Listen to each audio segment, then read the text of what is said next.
All right, I've had a lot of requests from people making the pinch cups, want to know how to attach clay. So we haven't really talked about it yet, and pinch cups can really be made from one piece of clay without doing any sort of joining of the clay.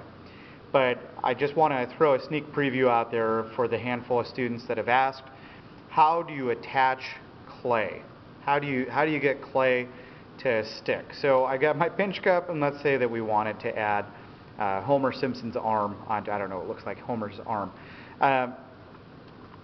The first thing that you want to make sure of is that both the arm and the pinch cup are about the same wetness or dryness of clay.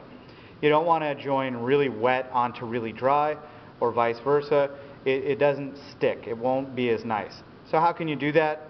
If I put this inside of here overnight and just left it, the two would have a better chance of equalizing.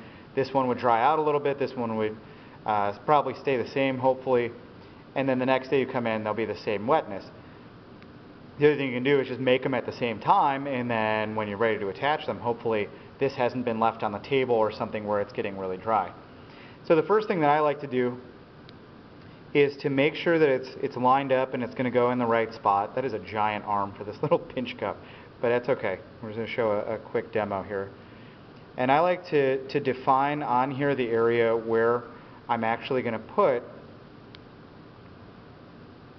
the arm. So I have a better idea of where it's going to go.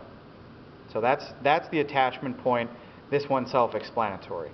Okay, if you wanted to make sure it was lined up side to side here, get it perfect, or where you think you're going to want it, because you're not going to have a lot of time, and just put a little notch right there. That way when you go to line it back up, you look for the notch, get it in the right spot, and that's where it's going to be. The next step is something called scoring. For scoring a piece, you're going to take your needle tool, make sure the end is clean, and to put score marks in, I'm going pretty deep into the clay. Okay, I don't know if you can see that, but it's fairly deep, and I'm only going one direction with that. And then I'm going to use my spray bottle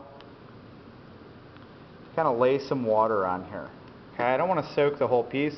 I just want to get the water down in between those little score marks that I've made. I'll set that to the side so that it can saturate, and then I'm going to do the same thing on the side of the arm that's going to attach. Now some people will tell you that slip, you know, get a little cup full of slip and slather it on like peanut butter on this side and on that side.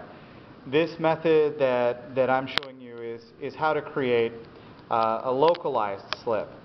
A slip that's not going to need to come from someplace else. The slip is actually being made in the spot where we're going to use it.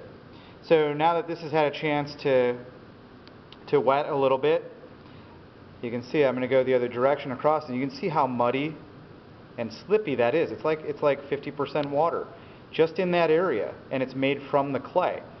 Same thing, I'm going to do it over here on the arm that I'm going to attach, is just rescore that the other direction.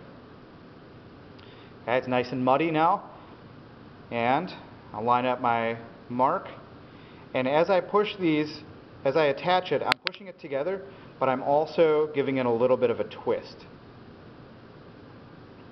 Okay. And hold it for a minute, don't let it go right away, it's not ready to go on its own here. The last step is called welding, and welding is like stitching a patient's arm back on. We're going to actually go and weld around the sides. It's like sewing. So you're going to dig in on the arm and pull that clay down into the body. Dig in and pull down, dig in and pull down, all the way around the bottom. Keep going and going. You see a little bit of clay mushing out on the sides. That's awesome. Now it kind of looks like a mess, and it should, because from here you want to take a wood tool or even your finger and just smooth that out a little bit. Okay? Now that is a properly and securely attached arm. Even though it's a little off balance now, it still stands. Excellent. That's how you attach clay. Do it that way every time, and I can promise you you'll have a greater chance of surviving the bisque firing.